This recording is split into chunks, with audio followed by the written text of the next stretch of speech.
코스피 5000 시대를 열겠다. 지난 1월 2일 한국거래소 개장식에서 나온 이 화두.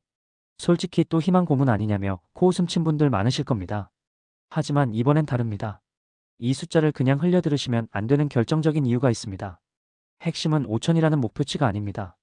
거래소가 발표한 실행수단이 문제입니다. 24시간 거래 체제와 가상자산 ETF 전면 도입. 둘 다 불과 6개월 전까지만 해도 장기 검토하겠다며 미뤄뒀던 사안들입니다. 그런데 갑자기 왜 이렇게 서두르는 걸까요? 이유는 명확합니다.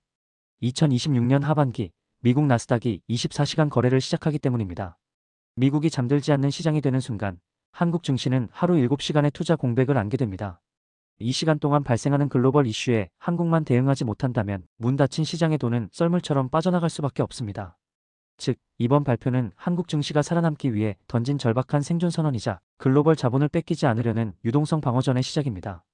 오늘 영상에서는 한국 증시가 왜 24시간 체제로 바뀔 수밖에 없는지, 그리고 이 거대한 머니무브 속에서 돈이 쏠릴 수의 섹터는 어디인지 팩트로 빠르게 분석해드리겠습니다.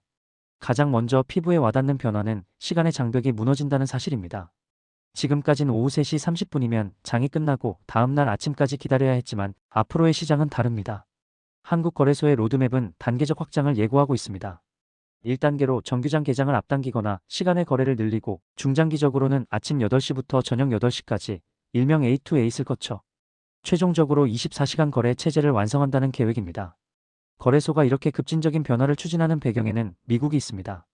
미국 나스닥은 2026년 하반기부터 주 5일 23시간 거래 도입을 확정했습니다. 뉴욕 증권거래소 역시 연장 거래를 검토 중입니다. 글로벌 자본은 언제든 거래가 가능한 시장을 선호합니다. 나스닥은 24시간 열려 있는데 한국만 문을 닫고 있다면 이는 휴식이 아니라 구조적 도태를 의미합니다. 결국 한국거래소의 24시간 선언은 선택이 아니라 글로벌 표준을 맞추기 위한 필수 과제인 셈입니다. 시간의 장벽과 함께 허물어지는 또 하나의 벽은 상품의 장벽입니다. 그동안 제도권 진입이 막혀있던 가상자산 ETF와 선물 상품이 국내 시장에 정식 도입됩니다. 한국의 대응은 다소 늦은 감이 있습니다. 캐나다는 5년 전인 2021년, 미국은 2년 전인 2024년에 이미 비트코인 현물 ETF를 승인했습니다. 그 결과 국내 투자 자금의 상당수가 미국 ETF나 해외 거래소로 유출되어 왔습니다. 금융당국은 더 이상 이 자금 이탈을 방치하지 않겠다는 입장입니다. 이미 작년 하반기에 국정기획위 보고를 마쳤고 2026년 말에서 2027년 사이 가상자산 ETF가 출시될 것으로 전망됩니다. 이는 투자자에게 중요한 시그널을 줍니다. 해외로 나갔던 개인 투자금과 아직 진입하지 못한 기관 자금이 다시 국내 제도권 시장으로 유입된다는 뜻입니다. 즉, 단순한 코인 이슈가 아니라 증시 유동성을 확대할 구조적 머니무브가 시작된 것입니다. 그렇다면 왜 하필 지금 거래소는 이토록 급진적인 변화를 서두르는 걸까요? 표면적인 이유는 코리아 디스카운트 해소지만 그 이면에는 시차에 따른 구조적 위협이 자리 잡고 있습니다.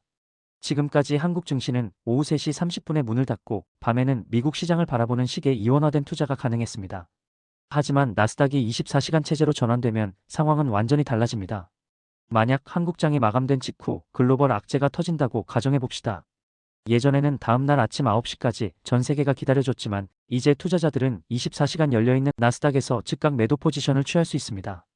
반면 문 닫힌 한국 시장의 투자자들은 대응할 수단 없이 다음날 아침의 폭락을 고스란히 받아들여야 합니다. 이는 자본이 대응 가능한 시장으로 이동하는 강력한 요인이 됩니다. 실제로 과거 코로나 팬데믹 당시 야간에 발생한 변동성에 대응하지 못해 국내 투자자들이 손실을 확정해야 했던 사례가 빈번했습니다. 정은보 이사장이 글로벌 자본이 상시 유입될 구조를 만들겠다고 강조한 것은 이 유동성 격차를 해소하지 못하면 한국 증시가 영구적인 변방으로 밀려날 수 있다는 위기감을 반영한 것입니다. 배경을 이해했다면 이제 투자자의 시선은 변화의 수혜가 어디로 향하는가로 이동해야 합니다. 24시간 거래와 가상자산 제도화가 맞물리는 지점에 명확한 기회가 있습니다. 첫째, 증권업의 구조적 수익 개선입니다. 거래 시간의 물리적 확대는 필연적으로 거래 대금 증가로 이어집니다. 이는 증권사의 브로커리지 수익과 직결되는 문제입니다. 특히 해외 주식 거래 플랫폼이 고도화되어 있고 글로벌 트레이딩 인프라를 갖춘 대형 증권사들이 선제적인 수혜를 입을 가능성이 높습니다. 둘째, 감시 및 보안 인프라 기업입니다. 24시간 시장은 인간의 눈으로 감시할 수 없습니다. 한국거래소는 이에 대응해 올해부터 시장감시본부 집행간부를 2인 체제로 확대하고 AI 기반 불공정 거래 감시 시스템을 고도화하겠다고 밝혔습니다. 금융 보안과 AI 탐지 솔루션을 제공하는 IT 기업들의 수주 잔고가 늘어날 수밖에 없는 환경입니다. 셋째, 가상자산 수탁 및 인프라 기업입니다. 가상자산 ETF가 승인되면 운용사는 법적으로 코인을 안전하게 보관할 제3의 기관이 필요합니다. 이를 담당할 스탁은행이나 블록체인 기술 기업이 제도권 금융의 필수 파트너로 격상됩니다. 단순한 코인 가격 변동이 아니라 이 인프라를 구축하는 기업들의 밸류에이션 재평가에 주목해야 합니다. 결론을 정리하겠습니다. 한국거래소의 이번 발표는 단순한 정책 변경이 아닌 시장의 재정의입니다. 오전 9시에 열려 오후 3시 반에 닫히던 시장이 24시간으로 확장되고 전통 자산 중심이던 포트폴리오에 가상자산이 공식 편입됩니다. 물론 이 변화는 양날의 검입니다. 투자자 입장에서는 24시간 시장을 모니터링해야 한다는 피로감이 가중될 수 있습니다. 하지만 역사적으로 시장의 빗장이 풀리고 새로운 자산이 편입되는 초기 국면은 구조를 먼저 이해한 투자자에게 유리한 기회를 제공해왔습니다.